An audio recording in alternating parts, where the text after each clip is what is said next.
내 살림살이는 나아지지 않는데 주변에 부자들이 많아 보이는 건 왜일까요? 중간 소득층이 줄어들면서 고소득층과 저소득층은 늘어나고 있습니다.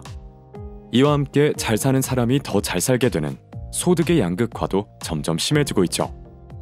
여기 당신이 꼭 알아야 하는 일자리의 변화가 있습니다. 여러 책과 논문에서 강조하는 세계적인 흐름이며 선진국이 공통으로 겪고 있는 일자리의 변화입니다.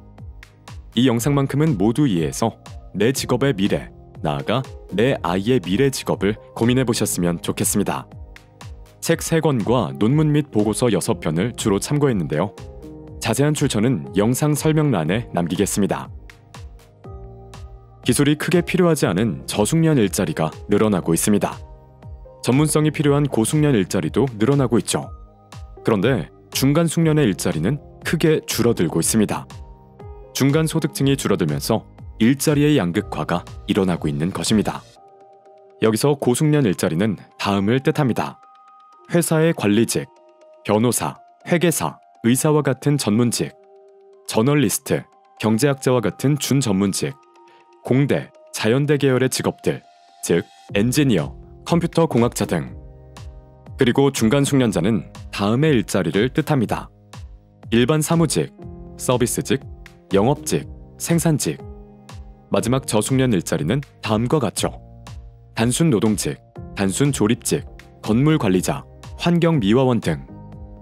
자, 같은 현상을 설명하는 다른 그래프를 하나 더 가져와 볼게요. 막대기가 0보다 위에 있으면 그 일자리가 증가했다는 것이며 0보다 밑으로 가면 그 일자리가 감소했다는 것입니다.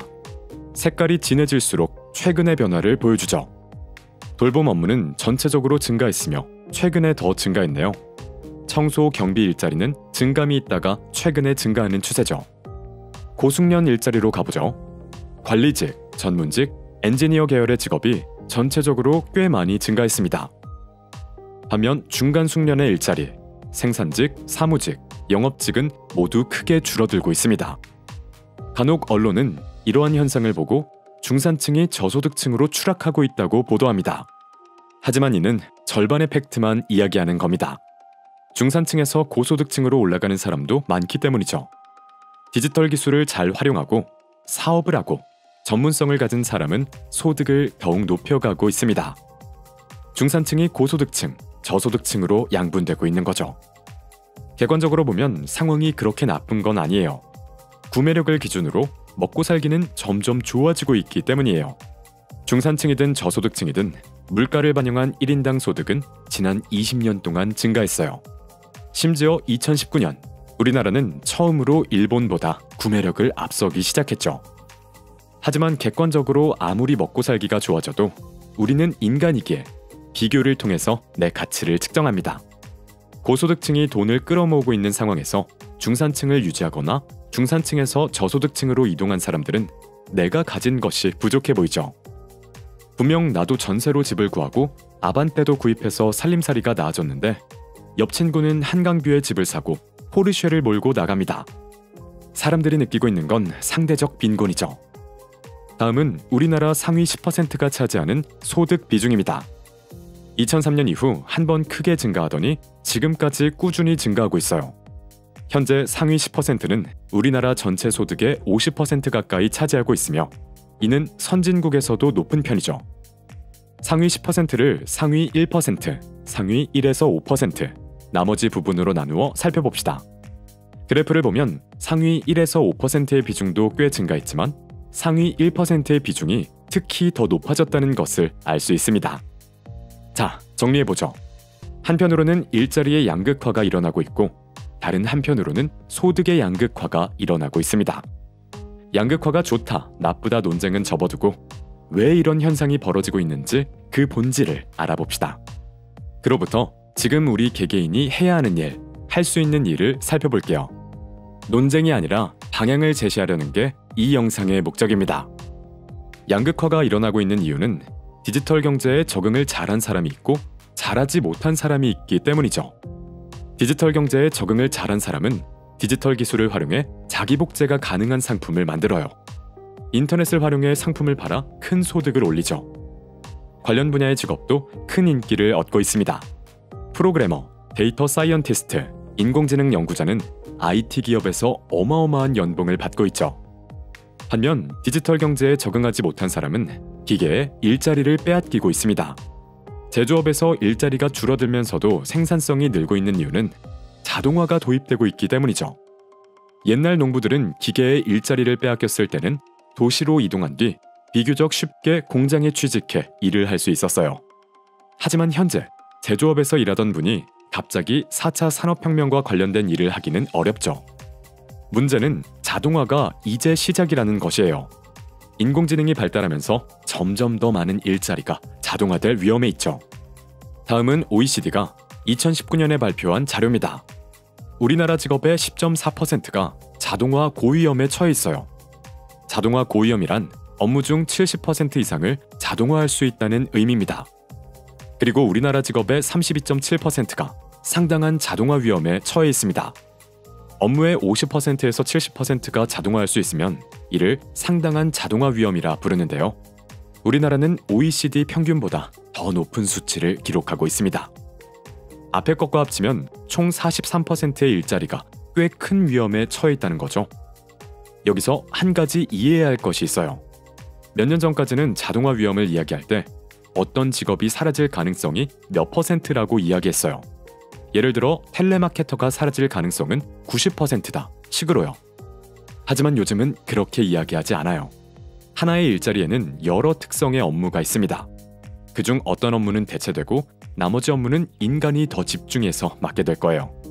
예를 들어 변호사 업무 중에서 법률 서류를 검토하는 것은 기계로 대체되고 변호사는 법정에서 변론하거나 고객을 상담하는 것에 집중하게 되는 거죠. 다음을 꼭 기억하세요. 일자리는 통째로 없어지는 게 아니라 부분적으로 자동화되는 것이다. 여러분이 앞으로 취할 전략에서도 중요한 부분이 될 거예요. 자, 좀 더 무서운 내용이 남아 있습니다. 저숙련, 중간숙련, 고숙련 중에서 어떤 직업이 자동화될 위험이 클까요? 틀에 박혔는가 아닌가를 살펴봐야 돼요. 틀에 박힌 업무일수록 기계가 따라하기 좋죠.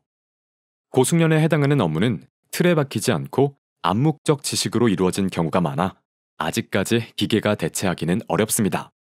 오히려 이 직종은 기계를 고용하는 입장이 되어 소득을 더 높일 가능성이 있죠.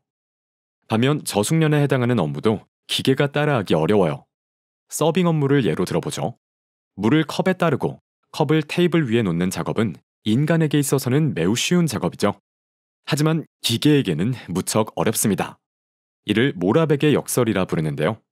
사람이 하기 쉬운 업무가 오히려 기계한테는 어렵다는 거죠. 저숙련에 해당하는 업무는 손기술이 필요하거나 사람을 상대하는 감정 업무가 녹아 있어요. 당분간은 기계로 대체하기 어려울 겁니다. 수익성도 높지 않은 분야라 사람을 쓰는 게 더 경제적일 수 있죠. 자동화의 위험에 노출되는 직업은 저숙련 직업이 아니라 중간숙련의 직업이라 합니다. 사무실에서 일하는 평범한 직장인들이 오히려 대체될 가능성이 높아요. 중간숙련의 직업은 생각보다 틀에 박힌 작업이 많으며 인지 업무가 많아요. 인지 업무는 기계가 사람보다 더 잘하는 업무 중 하나죠. 노동의 시대는 끝났다에는 이런 말이 나옵니다. 숙련 노동자이냐 아니냐가 아니라 업무의 성격이 중요하다. 화이트 칼라들은 교육에 쏟아부은 시간과 돈이 워낙 많으니 이 사실에 깜짝 놀라곤 한다. 어떤 이들은 자신이 하는 정교한 작업과 다른 사람들이 하는 단순 노동을 무례하게도 같은 수준으로 봤다고 생각해 불쾌함을 드러낸다. 하지만 요점은 이들이 하는 일이 자기네 생각만큼 특별하지 않다는 것이다. 인공지능이 발달하면 발달할수록 중간숙련이 없어지고 저숙련, 고숙련의 직업이 증가할 것입니다. 일자리의 양극화가 점점 더 심해지는 것이죠. 자, 그렇다면 우리는 이 상황을 어떻게 대처해야 할까요? 핵심부터 말할게요. 자동화, 인공지능이 내 업무에 보완이 되도록 만들어야 합니다. 먼저 내 직업을 하나의 덩어리가 아니라 여러 가지 업무로 나누어야 합니다. 수십 개의 업무 중 핵심 업무, 비핵심 업무를 구별하고 자동화되기 쉬운 업무와 어려운 업무로 나누어야 돼요. 그런 다음 핵심 업무이자 자동화되기 어려운 업무에서 전문성과 실력을 쌓아야 합니다. 기계에 대체되는 사람이 아니라 기계를 활용해 생산성을 높이는 사람이 되어야 합니다. 내 업무 중 자동화할 수 있는 업무는 기계한테 맡기고 기계가 못하는 업무에서는 내가 전문가가 되는 것이죠. 결국 우리는 계속해서 학습해야 합니다. 여러 책에서 결국 제시하는 공통적인 해결책은 평생학습을 받아들이라는 것입니다. OECD의 그래프를 보면 저숙련자일수록 교육 훈련에 시간을 쓰지 못하고 고숙련자일수록 배우는 것에 더 힘을 씁니다. 이게 우리나라의 그래프예요. 교육 편차가 엄청 큰 편이죠. 산업의 변화가 있을 때 고숙련자는 공부하며 대응을 유연하게 하지만 저숙련자는 대처를 잘하지 못하게 됩니다. 그러면서 소득 격차는 더 커집니다. 자신이 어떤 직업군에 있든 이제는 배워야 할 때가 왔습니다. 자신의 전문성을 더 깊이 파고드는 것도 좋고 새로운 분야를 공부해도 좋습니다. 기술 발전이 어떤 변화를 만들어내는지 귀를 기울이고 디지털 기술을 활용할 줄 아는 디지털 리터러시를 갖추어야 합니다. 4차 산업혁명에 맞는 일자리를 목표로 배우는 것도 좋습니다. 자신이 있다면 디지털 기술을 활용해 사업을 펼치는 것도 좋겠죠. 상위 1%가 소득을 높일 수 있었던 것도 임금 소득이 아니라 사업 소득을 높였기 때문이죠. 사람의 감정을 다루는 업무도 좋습니다. 축구 코치를 예로 들어보면 선수들을 동기부여하고 갈등을 조절하고 때로는 혼까지 내야 하는 직업은 기계가 할 수 없을 겁니다. 사람의 감정을 건드리는 글쓰기, 영화 제작도 당분간은 기계가 하기 힘들 것으로 보이죠. 단기적으로 보면 일자리는 사라지기보다는 변화할 것입니다. 아까 말했던 것과 같이 고숙련 일자리와 저숙련 일자리가 증가하는 형태로요. 장기적인 미래는 전문가마다 견해가 다릅니다. MIT의 오터 교수는 결국 인간은 새로운 일자리를 창출해낼 거라고 믿고 노동의 시대는 끝났다의 저자는 기계가 대부분의 일자리를 차지할 거라고 말하죠. 지금 일자리가 있거나 취업을 준비하는 우리보다는 10년 후, 20년 후에 일자리를 구해야 할 우리의 자손들이 양극화된 사회를 직접 마주할 것입니다. 좀 더 좋은 사회를 물려주는 것이 우리의 역할이 되겠죠. 소득 불평등이 지속되면 사회가 계층화되어서 여러 갈등을 빚게 되는데요. 이에 대한 해결책으로 전문가들이 제시하는 것은 역시나 기본소득입니다. 기본소득도 여러 문제점을 안고 있지만 이보다 더 나은 대안이 없나 봅니다. 우리를 위해서, 후손을 위해서 배우고 시행착오를 겪어야 할 것이 참 많아 보이는데요. 내 직업을 분해해보고 전문성을 높이고 새로운 것을 배우면서 기술이 어떤 일자리 변화를 만들어갈지 관심을 가져봅시다. 저도 계속해서 공부하고 연구하여 미래를 준비하는 데 도움이 될 수 있는 내용으로 찾아뵐게요. 책그림이었습니다. 감사합니다.